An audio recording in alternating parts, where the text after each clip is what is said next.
여러분, 이렇게 인간이 세상을 살아가면서 제일 아프고 힘든 것이 무엇일까 생각해 보면 시각을 잃는 것, 시각장애인 되는 것입니다. 이건 상대적인 아픔이 아니라 절대적인 아픔입니다. 제가 아는 친구 장로님이 계시는데 그분이 그러세요. 목사님, 저도 목사님처럼 손주 너무 사랑합니다. 그런데 내가 손주를 딱 한 번만 볼 수 있으면 좋겠습니다. 물론 목사님 천국 가면 다 볼 거지만 말입니다. 사람이 앞이 안 보인다는 것처럼 치명적인 아픔은 없습니다. 저희 교회 시각장애인들 많이 계십니다.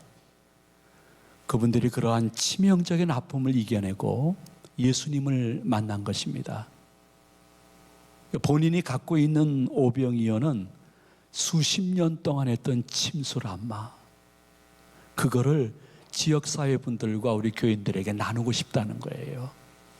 이분들이 주일날 끝나게 되어지면 침술 안마 봉사를 옆에서 협력하는 분들하고 얼마나 즐겁게 하시는지요. 어제는 그들끼리 모여서 같이 척사대에 윷놀이도 하고 아주 즐거운 교제 시간을 가졌습니다. 그럼에도 불구하고 우리 교회 내에 계신 시각장애인 분들도 같은 절대적인 아픔과 때로는 고독을 느끼며 인생을 살아가지만은 예수님 때문에 견딜만 하다고 말씀하십니다. 근데 육신의 시각장애보다 더 큰 시각장애가 있는데 그것은 영적인 시각장애인입니다. 누굴까요? 예수 그리스도를 모르시는 분들입니다. 예수님을 자신의 구주로 영접하지 아니하신 분들은 영적인 시각장애인인데 이분들의 이 장애는 현세뿐만이 아니라 내세에서는 더 치명적이라는 것을 성경은 분명히 예언을 하고 계십니다. 그래서 이러한 영적인 시각장애인 많은 인생들을 향하여 예수님은 나는 세상의 빛이라 이렇게 말씀하셨습니다. 나를 따르는 자는 어두움에 다니지 아니하고 생명, 영생의 빛을 얻으리라 선포하셨습니다.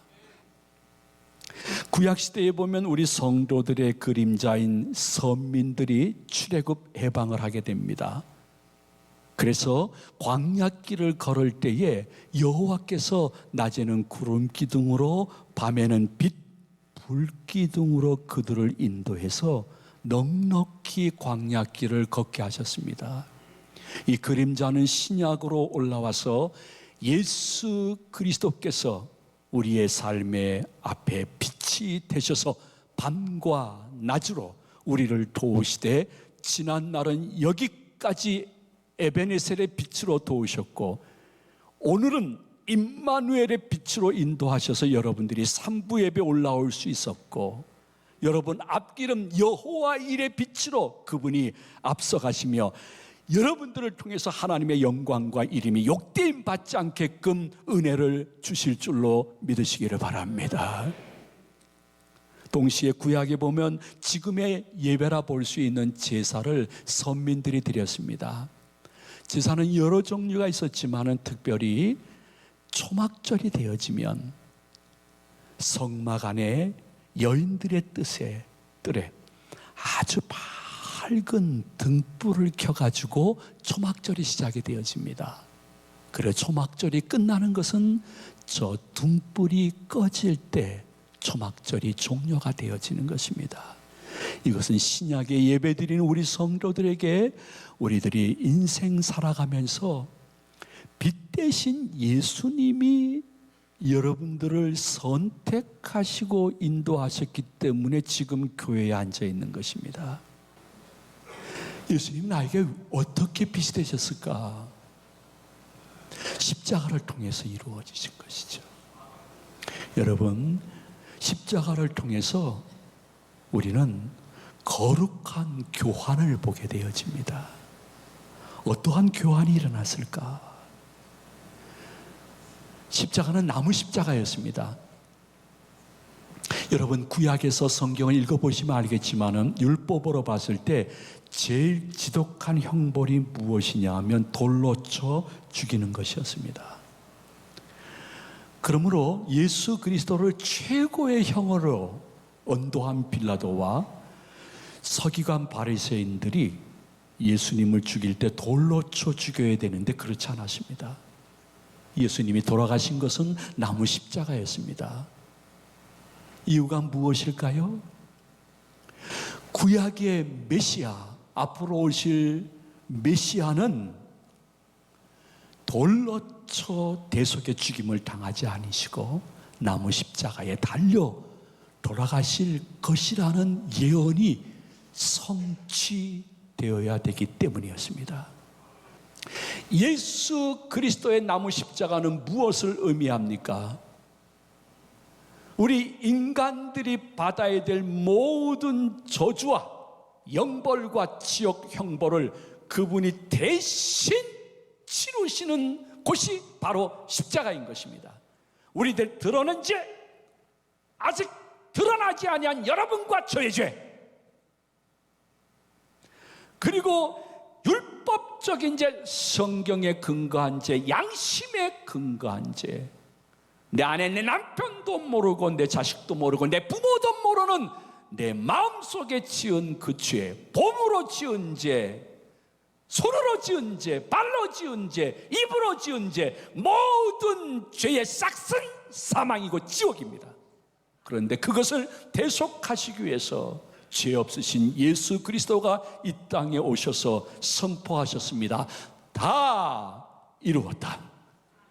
십자가상에서 이 다 이루었다는 말은 우리들의 그 모든 죄를 예수님이 대신 탕감해 주셨다는 것입니다. 내 모든 죄의 싹을 지불해 주셨다는 것입니다. 너의 죄 문제는 내가 다 해결해 주었다는 것입니다.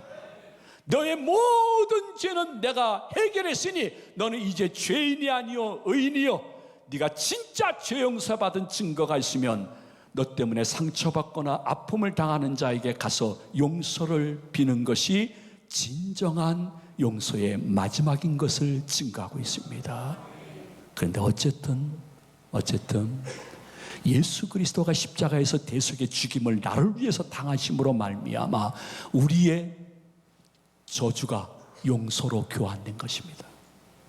우리가 아버지 하나님께 받을 저주가 하나님의 용서로 교환 바뀌어진 것입니다.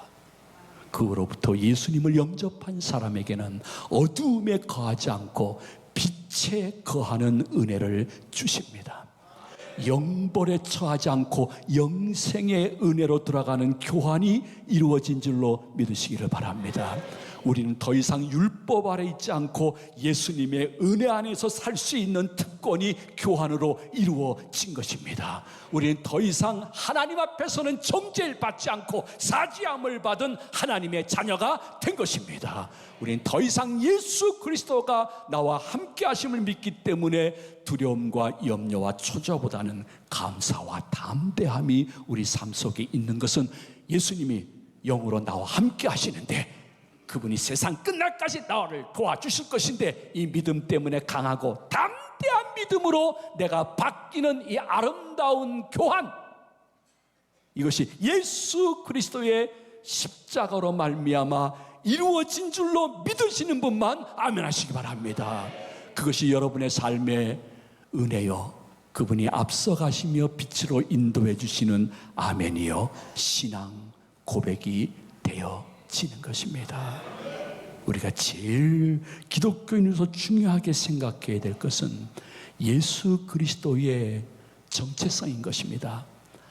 하나님이 우리 인간을 위하여 대신 죽으러 이 땅에 오신 그분의 이 정체성, 그분은 하나님이셨습니다.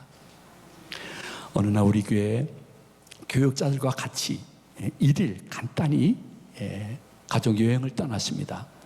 그 양평에 어디 가니까 옛날 60, 70년대 거리를 재현해 놨더라고요. 거기에 벽에 보니까 좀 픽하고 제가 웃었습니다. 그 벽에 옛날에 그렇게 써 있었던 모양이에요. 니체가 얘기하는 것입니다. 신은 죽었다. 그러니까 신이 니체 너 죽었다. 그 밑에 벽을 청소하시는 청소 아주머니의 말씀, 니네 둘 다 죽었다. 다 죽인다 내가 이제.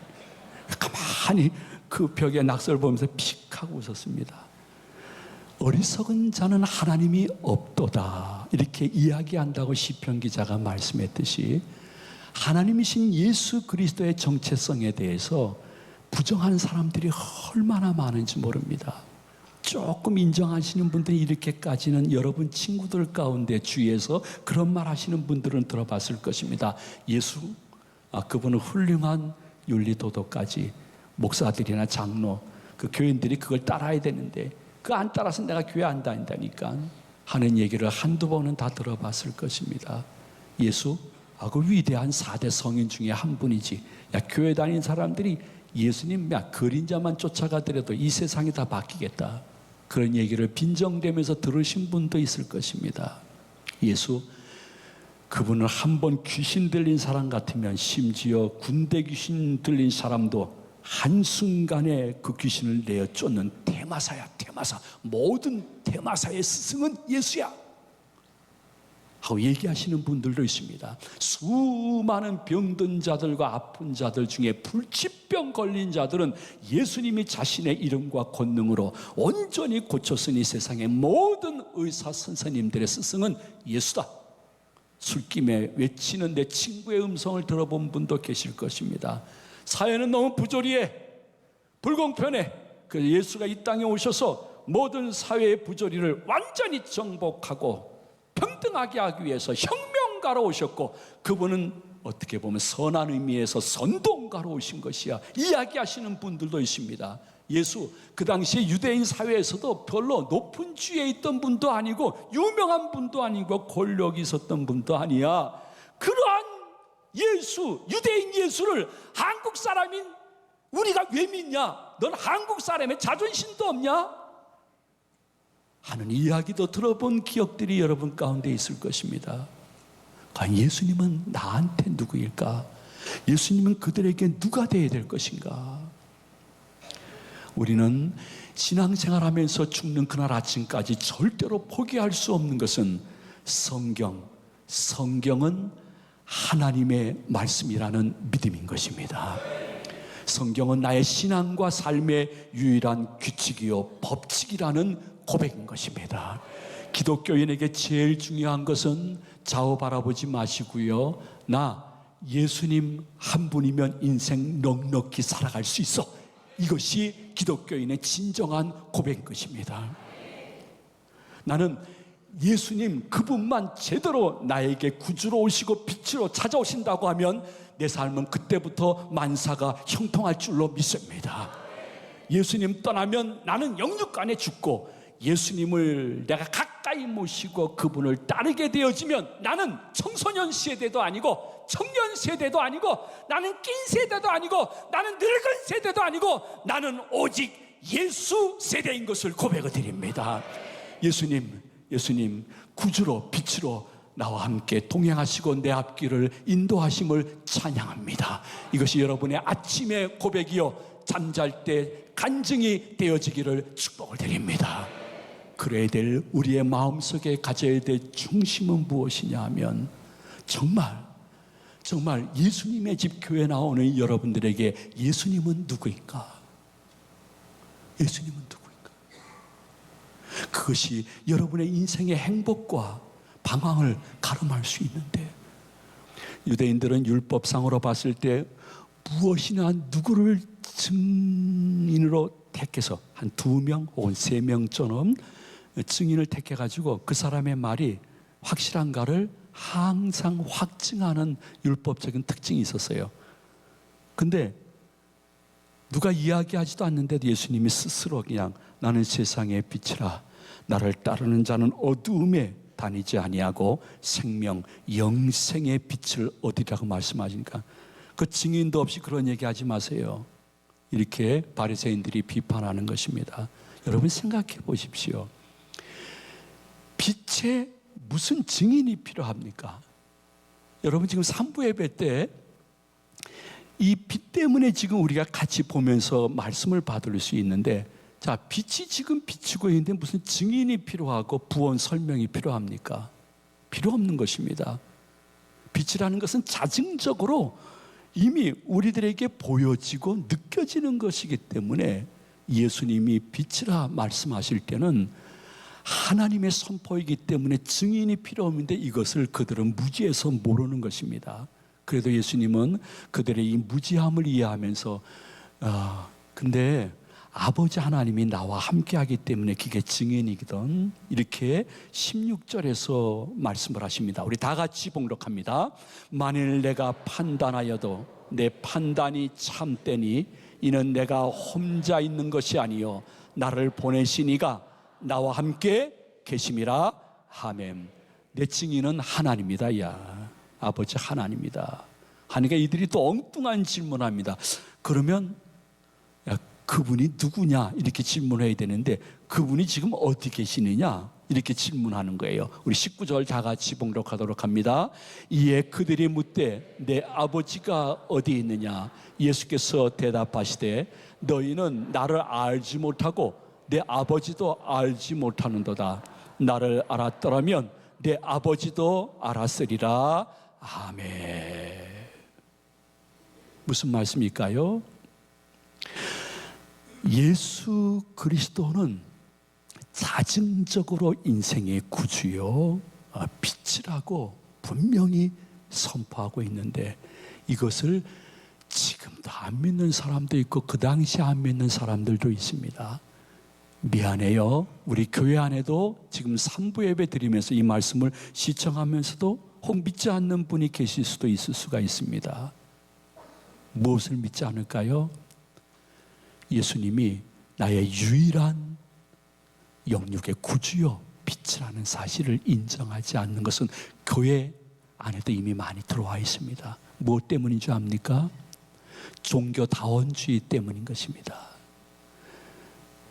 종교다원주의라는 것은 무엇일까요? 제가 설명할 수 있는 최고의 쉬운 말로 설명을 드리도록 하겠습니다.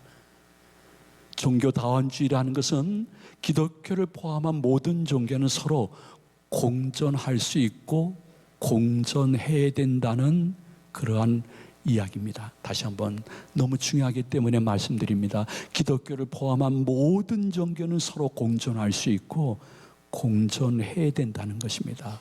그래서 종교다원주의자들의 교수님이나 혹은 사람들, 그 추종자들이 얘기하는 것은 무엇이냐면 기독교를 포함한 모든 종교에게는 거의 비슷한 구원의 진리가 있기 때문에 기독교도 구원의 다양성을 인정해야 된다는 것입니다. 자, 이 말을 제일 쉽게 말씀 올리면 종교 중 구원의 다양성이라는 것은 기독교에도 구원이 있고 다른 종교에도 구원이 있다는 것입니다. 기독교에도 하나님이 계시면 다른 종교 것도 다 하나님이라는 것입니다. 그래서 이 말을 더 함축해서 말씀드리면 교회 밖에도 구원이 있고 예수 외에도 구원자가 있다는 것입니다. 그 종교다원주의입니다. 이것은 굉장히 많은 젊은 사람들과 중년층 속에 심지어 집사님들 가운데도 야, 좀 기독교가 예의가 있고 다종교에 대한 좀 존중이 있어야지 어떻게 그렇게 하나님만 참신이고 예수님만 구주라 말할 수 있냐 하는 말을 우리들도 내 입에서 하고 있습니다. 그럼 우리의 삶에 그리고 신앙의 유일한 법칙 한 가지만 말씀드린다면 저는 죽을 때까지 하나님의 말씀 성경 외에는 기독교인에게는 삶과 신앙의 규칙이 있을 수가 없습니다. 자, 한번 여러분이 한번 보시도록 하겠습니다. 출애굽기 20장 3절 말씀인 거예요. 다 같이 봉독합니다.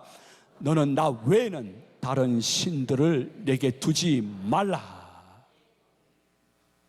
이사야 43장 11절입니다. 우리 다 같이 봉독합니다.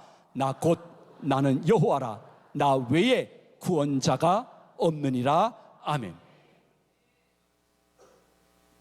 여러분이 신약으로 넘어와서 한번 보시도록 하겠습니다. 요한복음 14장 6절 말씀인 것입니다. 예수께서 이르시되 내가 곧 길이요 진리요 생명이니 나로 말미암지 않고는 아버지께로 올 자가 없느니라. 아멘. 사도행전 16장 31절입니다. 우리 다 같이 믿음으로 봉독합니다. 이르되 주 예수를 믿으라. 그리하면 너와 내 집이 구원을 받으리라 하고. 이 모든 성경 신구약 흐름의 특징은 무엇이냐 하면 하나님 외에는 다른 신이 없다는 것입니다. 예수 외에는 다른 구원자가 없다는 것입니다. 이것을 수많은 사람은 기독교인들이 독선적이라고 얘기하며 종교다원주의를 얘기하지만은 우리의 유일한 신앙과 삶의 법칙 성경은 하나님 외에는 신이 없고 예수님 외에는 구원자가 없다는 것입니다. 타종교를 존경하고 타종교를 이해하고 타종교를 믿는 사람과 우리는 아름다운 교제도 하고 아름다운 친구 관계도 맺어야 됩니다. 저 같은 경우는 무슨 일본에서 들어온 어떠한 종교를 믿는 친구가 있는데 그 친구랑 얼마나 잘 사귀는지 그 녀석이 어느 날 그러더라고요. 야, 건영아, 너 목사 맞냐? 이제 그러더라고요. 난 그분들을 존경해야 됩니다. 존중해야 됩니다. 그분들이 말하는 것에 대해서 우리는 강요를 하면 안 됩니다. 다만 타종교와 타종교인의 구원 진리를 인정하기 때문에 내가 마지막으로 파수해야 될 진리까지도 포기하면 안 된다는 것입니다. 왜냐하면 성경 말씀 그 외의 것 무엇을 첨부하든 아니면 감하든 그것을 전파하거나 그것을 믿고 따르는 사람에 대해서 영적으로 판단할 때에 요한계시록 22장 18절에 마지막 날 이러할 때가 있을 거라고 말씀하시기 때문인 것입니다. 우리 다 같이 봉독하도록 합니다. 내가 이 두루마리의 예언의 말씀을 듣는 모든 사람에게 증언하노니 만일 누구든지 이것들 외에 더하면 하나님이 이 두루마리에 기록된 재앙들을 그에게 더하실 것이요 만일 누구든지 이 두루마리의 예언의 말씀에서 제하여 버리면 하나님이 이 두루마리에 기록된 생명나무와 및 거룩한 성의 참여함을 제하여 버리시리라. 아멘. 성경의 제일 마지막 부분입니다. 이 말씀이 영적으로 거룩한 두려움이 있습니다. 그래서 저도 좀 인격적으로 많은 사람들에게 열린 모습의 지도자가 되고 싶어서 저도 무엇인가 더하거나 감하고 싶습니다. 그러나 성경은 계속해서 말씀하시기를 때로는 진리는 독선처럼 보일 수 있으나 네가 진짜 신앙생활하면서 하나님의 사랑과 예수 그리스도의 은혜를 받고 그분이 여러분의 삶의 빛으로 앞서가시는 것을 보려고 그러면 하나님 외에는 다른 신이 없는 줄로 믿습니다. 예수님 외에는 다른 구원주가 없는 줄로 믿습니다. 이렇게 고백하며 전진할 때에 여러분들을 왜 예수님이 등 돌리겠습니까? 적당히 변색한 청개구리처럼 살아가니까 예수님도 여러분에게 나타나지 않는 것입니다. 예수님은 지금도 여러분 문 밖에서 문을 두드리면서 말씀하십니다. 야, 신앙생활하는 게 이게 만만치 않은 거다. 네가 끝까지 이 신앙생활 유지하려면 저 목사님이 말씀하시는 말씀의 귀를 기울여야 된다. 그리고 신앙생활이라는 게 원래 넓은 길이 아니라 좁은 길이고 큰 문이 아니라 작은 문인 것을 말씀하고 있는데 야야야 마가복음 13장 13절 한번 다시 한번 봐라. 그리고 믿음의 옷깃을 리엄이라고 말씀하고 있습니다. 우리 다 같이 봉독하도록 합니다. 또 너희가 내 이름으로 말미암아 모든 사람에게 미움을 받을 것이나 끝까지 견디는 자는 구원을 받으리라. 아멘. 모든 종교와 모든 사람과 아름답고 친한 친교를 나누더라도 내 믿음 그들에게 강요는 안 하더라도 내 믿음 변질되지 말아야 됩니다. 오늘 설교의 핵심 중에 핵심, 예수님은 나의 영육의 유일한 구주요 빛이십니다. 이거 하나만큼은 포기하지 않고 살아가면서 그분이 생각보다 가까이에서 나의 삶을 어루만져 주시고 있음을 경험할 수 있는 은혜로운 한 주간이 되어지기를 예수님의 이름으로 축원해 드립니다. 축복합니다.